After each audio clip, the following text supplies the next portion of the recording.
গোটা ইন্টারনেট জুড়ে শুধুমাত্র এখন একটাই রেসিপি চোখে পড়ছে, সেটা হলো গিয়ে চিকেন বান।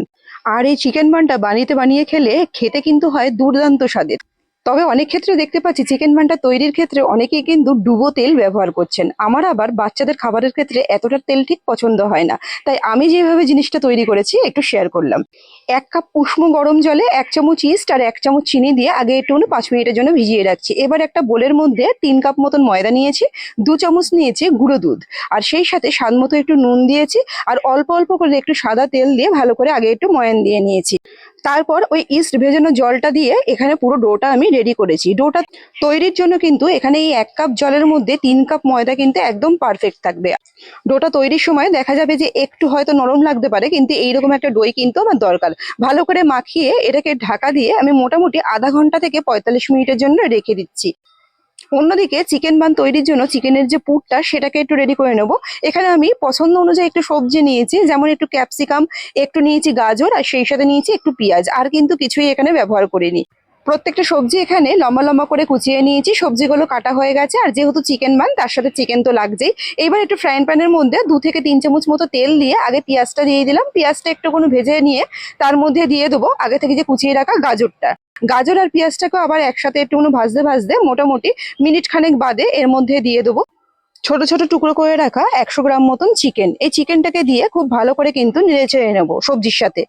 এখন এর মধ্যে পরিমাণ মতো নুন আর দিচ্ছি একটু হাফ চামচ মতন গোলমরিচের গুঁড়ো। যেহেতু বাচ্চারা খাবে, আমি এখানে কাঁচা লঙ্কাটা ব্যবহার করিনি। আর দিয়ে দিয়েছি হাফ চামচ মতন রসুনের পাউডার। যদি রসুন পাউডার ঘরে না থাকে তাহলে থেতো করা রসুনও কিন্তু এক্ষেত্রে ব্যবহার করা যাবে, সেক্ষেত্রে ওটা পেঁয়াজের সাথে দিয়ে দিতে হবে। এরপর এর মধ্যে ক্যাপসিকামটা দিয়ে একটু ঢাকনা দিয়ে রান্না করে নেবো সিদ্ধ হওয়া পর্যন্ত।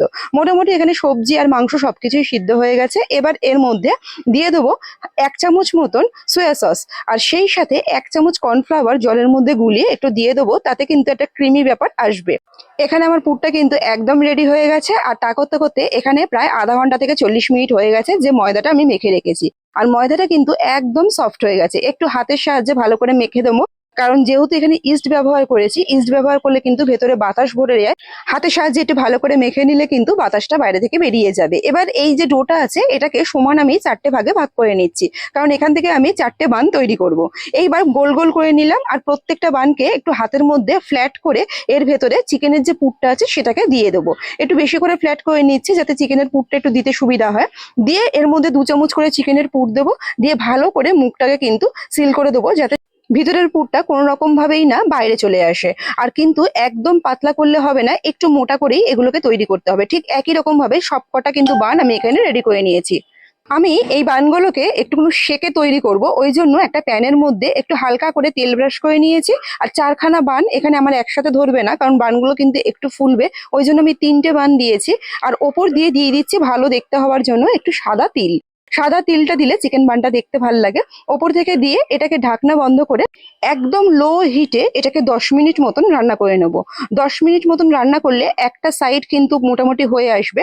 আবার আমি উল্টে দিয়ে অন্য সাইডটাকেও সেম ভাবে আবারও 10 মিনিট মতন দিয়ে আগে একটু রান্না করে নেব।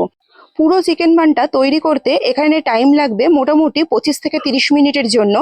এখানে পুরো টাইমটাই কিন্তু লো হিটে দিয়ে ঢাকনা বন্ধ করে পুরো কাজটাকে করতে হবে, তা না হলে কিন্তু চিকেন বানগুলো জ্বলে যেতে পারে। আর মাঝে মধ্যে ওপর থেকে একটুখানি বাটার ব্রাশ করে দেবো, আর তাতে কিন্তু চিকেন বানগুলো একটু নরম হবে খেতে। এরকম করে বাটার ব্রাশ করে দিয়েও ওপরে ঢাকনা দিয়ে দিয়ে মোট 2টো পিঠ উল্টে পাল্টে আমি 30 মিনিটের জন্য ভেজে নিয়েছি। আর তাতে কিন্তু বানটা একদম রেডি হয়ে যাবে। এই ধরনের রেসিপিগুলো যেহেতু বাচ্চাদের ভীষণ প্রিয় হয়, বাচ্চাদের মুখের দিকে তাকিয়ে কিন্তু একদমই ডুবো তেলটা ব্যবহার করা উচিত না। এরকম ভাবে সেকে নিয়ে কিন্তু দিব্যি এই চিকেন বানগুলোকে রেডি করা যায়। আশা করি আজকের ভিডিও আর রেসিপি দুটোই ভালো লেগেছে। ভালো লাগলে প্লিজ একটা লাইক দেবেন, আর সেই সাথে যদি ভিডিওটা ফেসবুক থেকে দেখে থাকেন আমার পেজটাকে একটু ফলো করবেন, আর যদি ইউটিউব থেকে দেখে থাকেন তাহলে প্লিজ আমার চ্যানেলটা সাবস্ক্রাইব করে নেওয়ার অনুরোধ রইল। ধন্যবাদ।